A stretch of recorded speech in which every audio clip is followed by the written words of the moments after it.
that pushes us into the anger phase. The anger phase.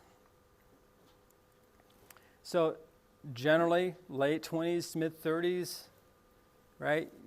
When you're running out of juice, you're running out of steam. You know, that energy you had as a teenager and young 20s, you're just running out of it because you keep trying. And so the strategy here is the anger is directed two ways. One is internal, right? I keep trying to earn. Again, we don't remember what I said. Some of the one of my observations. One of them was this does not happen consciously for most of us, right? So when I say we are thinking this, often we don't know we're thinking that we are, right? But we get angry at ourselves because we're like, I keep trying to get I keep trying to earn my value. I keep trying to earn my identity. I keep trying to bargain for it. All these people keep disappointing me. What's wrong with them, right? But there's a level of anger we have at ourselves that I thought Gary was going to be, or I thought Jan was going to be, right? I'm so stupid for believing that, right? We turn some of that anger inwards, but we also turn some of that anger outwards, right? In this phase, right? So now it is because my wife doesn't do X, Y, Z. It's because I've got a stupid boss. It's because, that church just doesn't do it the way I want. It's that, that guy ripped me off buying that car, whatever, right? So the anger is both turned inward and outward. But it's directed at the fact that bargaining doesn't work. We thought that in that bargaining phase we could get those core answers answered, and when those fail, we turn on who established that plan in the first place, ourselves. And then we turn on others because we think they failed to deliver.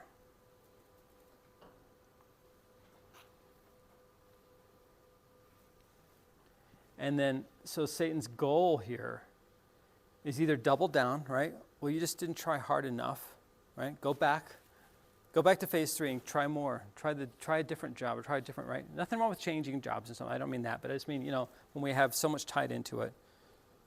Or to move to the next phase, right? Just realize that really what we should be angry with, and this is what Satan whispers to us, really what you should be angry with is that you thought that answers were possible.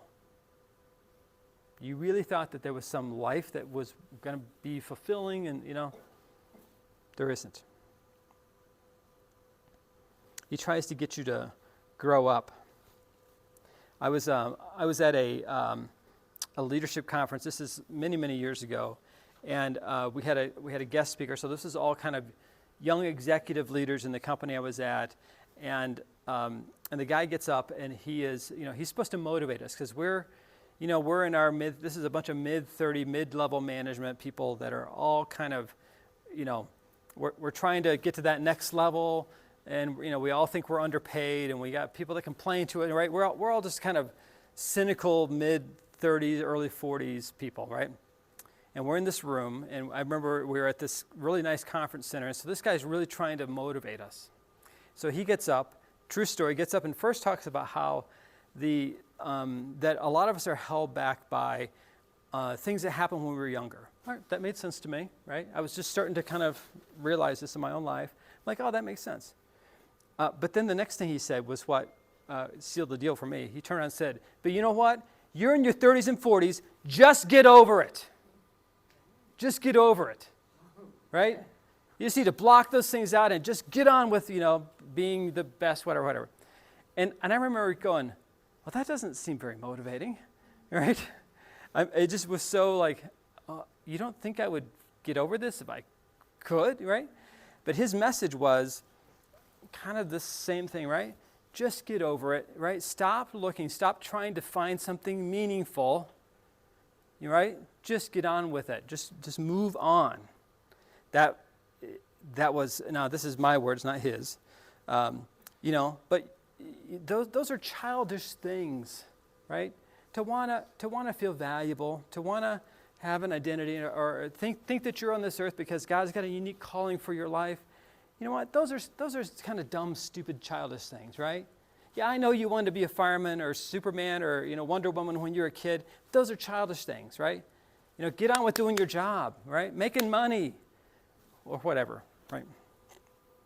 But that's the goal here, is either make you double down on bargaining, right, or move you to the next phase, which is denial. So from an age standpoint, late 30s, mid 40s, kind of the first time through this, again, varies between person, experience, maturity. But his strategy is just to either numb or satiate that inner ache, right? Numb it or satiate it. Ultimately, those core questions really don't matter. And his goal is just to ignore or deaden our heart towards a true Father.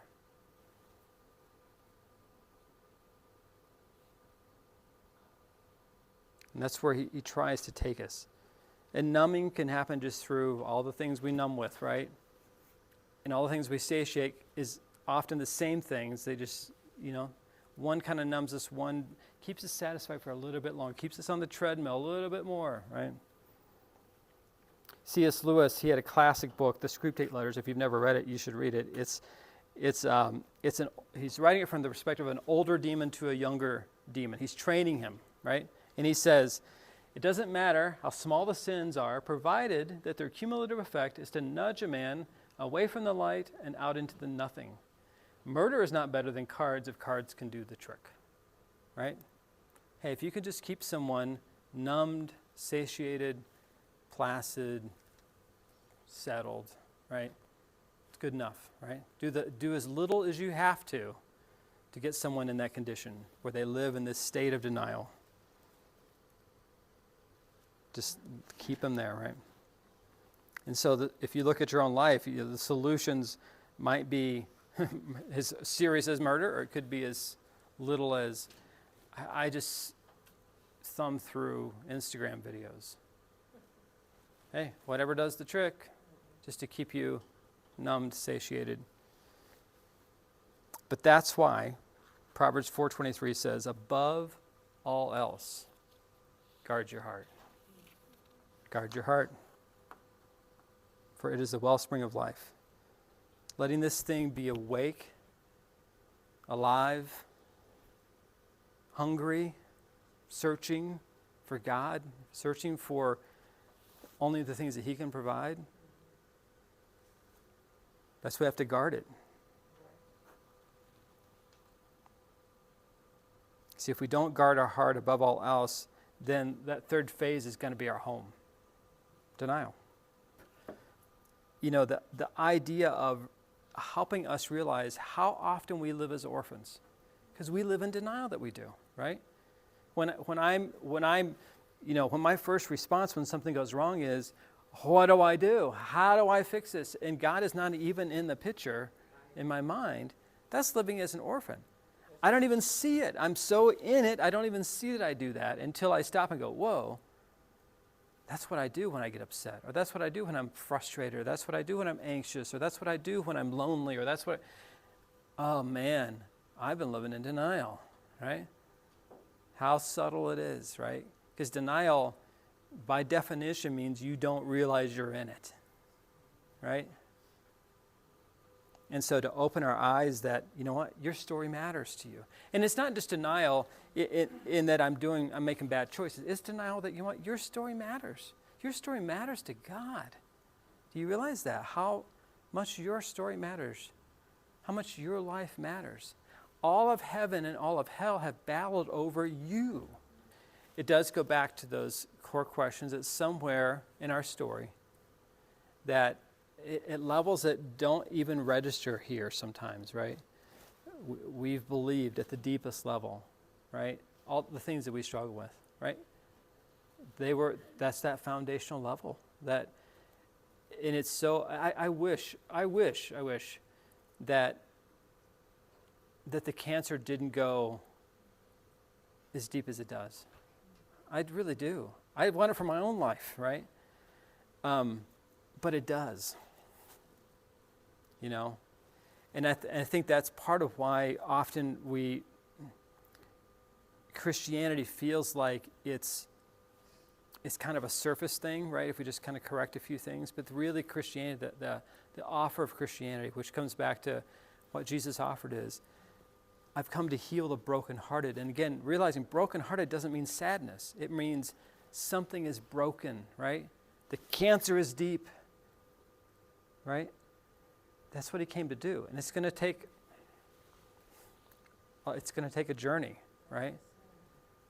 But if it was just, cleaning up a few broken spots, a few surface things, it wouldn't be as profound as it is. But because it is I can go as deep as we need to go, It's open heart surgery. But you know what? I'm the best surgeon. Don't go try operate on your own, right? I'm the best surgeon.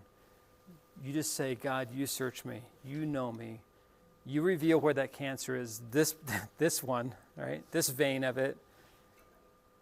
And then let's go after that, right? And I'll do it in the way that I know that you're going to come out healthy on the other side. But guess what? There's other veins of it. I know for me that the first real, I'll call it healing moment, I thought, awesome, I'm good. And then God said, no, I just did that one so you'd trust me.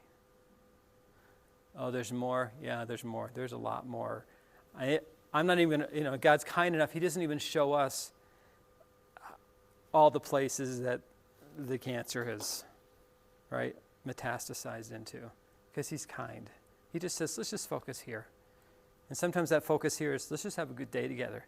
And sometimes it's, let me take you into some deep, dark corners of your heart where you're still holding on to those lies, because we got to do some intricate surgery there, So that's why, right? That's why you had a. It almost seems like in our flesh we desire to reach this pinnacle of perfection. Yeah. Like, okay, I had that healing moment, it's done, and then the Lord he recirculates back to that exact same spot, Yeah. just maybe more intricate or deeper. Right. In the surgery. And I agree with you, man, because I feel the same way. I'm like, okay, how many times around have I done this? Have I taken a class like this, or have I had these healing moments? I mean, myriads and countless times Yeah. of testimonies where God's done it, and then, Yeah. but yet there's still this perpetuating cycle. Yeah. And so part of me is almost frustrated because I feel like when Jesus said, when Scripture says, "He who the Son sets free is free indeed," part of me is almost believing that that's not here and now. Yeah. In a way, Yeah. because I feel like this journey is a lifetime Yeah. on this earth. Yeah. And so I think maybe if we give ourselves grace, I'm speaking to myself right now, Yeah. that it's okay I haven't arrived Yeah. in knowing my true Father at all times, Yeah. all situations. I still struggle with rejection, blah, blah, blah, you name it. Yeah. Then maybe I can have grace for the healing process that he has me on, Yeah. Yep. instead of Yep. Yes. the healing moment, Do, I'm good. do you ever wonder why the Bible says, I don't know, I should look this up, how many times this Bible says, don't lose heart? And then you start to go, when you get in this journey, you start to go, oh, that's why you said that so many times. Before it kind of always would bounce off me, like, don't lose heart, well, I'm good. And it's almost like a soldier, if you were to say, don't lose heart, but they're sitting in the commissary with their feet up and there's no shooting because they're sitting in Cincinnati, right? Don't lose heart. This is great. I get to go see movies. I don't know if that's how soldiers really live, but my point. Versus someone that's in the middle of the battle and they're shooting every day and they see people taken out, right? Don't lose heart means a whole lot more to them, right? And I think that that's why the Bible says it so much. Don't lose heart. Yeah, this is tough. Yep, you're going to feel like 2 steps forward, 3 steps back some days, and 3 steps forward, 1 step back, and sometimes 10 steps forward and no steps back. But you know what? Don't lose heart.